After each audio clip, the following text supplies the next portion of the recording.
இன்னும் மெயின் ஆயுதத்தையே எடுக்கல, எடுத்தா முடிஞ்சிடுவீங்க. அமெரிக்கா இஸ்ரேலை எச்சரித்த ஈரான். மத்திய கிழக்கு பகுதியில் தொடர்ந்து பதற்றம் நிலவி வரும் நிலையில் ஈரான் தனது இராணுவ திறனை பற்றி முக்கியமான அறிவிப்பை வெளியிட்டுள்ளது. அமெரிக்கா மற்றும் இஸ்ரேலுடன் நடைபெற்று வரும் மோதல் நீண்ட காலம் தொடர்ந்தாலும் அதனை எதிர்கொள்ள தயாராக உள்ளதாக ஈரான் புரட்சிகர பாதுகாப்பு படை தெரிவித்துள்ளது. ஈரானின் சிறப்பு இராணுவ அமைப்பான ஈரானின் புரட்சிகர பாதுகாப்பு படை வெளியிட்ட தகவலின்படி, தற்போதைய போர் சூழ்நிலையில் குறைந்தது 6 மாதங்கள் வரை தீவிரமான போரில் ஈடுபடக்கூடிய இராணுவ திறன் ஈரானுக்கு உள்ளதாக கூறப்பட்டுள்ளது. இந்த தகவலை ஃபார்ஸ் செய்தி நிறுவனம் உறுதி செய்துள்ளது. இது தொடர்பாக பேசியுள்ள IRGC அமைப்பின் செய்தி தொடர்பாளர் அலி முகமது நைனி, ஈரானின் ஆயுதப்படைகள் தற்போது நடைபெறும் போரின் வேகத்திலேயே குறைந்தது 6 மாதங்களுக்கு தீவிரமான போரை தொடரும் திறன் கொண்டுள்ளன என்று தெரிவித்துள்ளார். மேலும் சமீப காலமாக நடைபெற்ற தாக்குதல்களில் அமெரிக்கா மற்றும் இஸ்ரேல் தொடர்புடைய இராணுவ தளங்கள் மற்றும் வசதிகளை குறிவைத்து 200க்கும் மேற்பட்ட இடங்கள் தாக்கப்பட்டுள்ளது. இதன் மூலம் ஈரான் தனது தாக்குதல் திறனை வெளிப்படுத்தியுள்ளது. கடந்த பிப்ரவரி 28ஆம் தேதி அமெரிக்கா மற்றும் இஸ்ரேல் இணைந்து ஈரான் மீது பெரிய அளவில் இராணுவ நடவடிக்கை மேற்கொண்டது.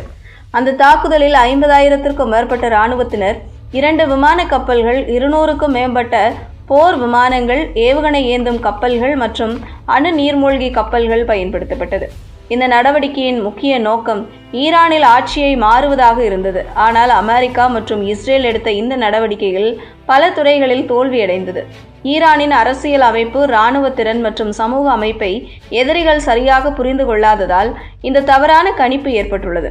ஈரானின் ஆயுதப்படைகள் இந்த போர் சூழ்நிலையில் பல முக்கிய இலக்குகளை அளித்தது.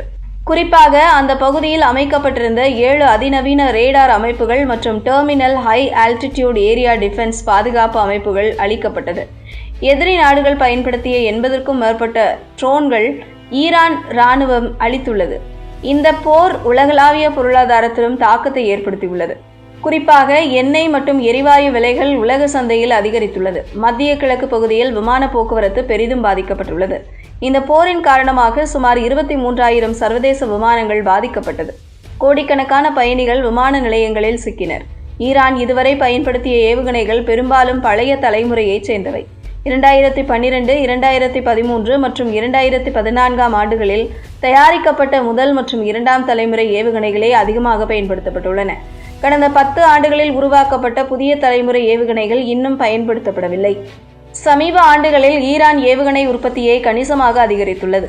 தேவையான சூழ்நிலை ஏற்பட்டால் அந்த நவீன ஆயுதங்களையும் பயன்படுத்த தயாராக இருக்கிறோம். மேலும் அமெரிக்கா மற்றும் இஸ்ரேல் மேற்கொண்ட தாக்குதல்களுக்கு பதிலடி கொடுக்க ஈரானுக்கு முழு உரிமை இருக்கிறது. எதிரிகள் மீது முழுமையான தண்டனை வழங்கப்படும் வரை இந்த போரை ஈரான் தொடரும் என்றும் அவர் எச்சரித்துள்ளார்.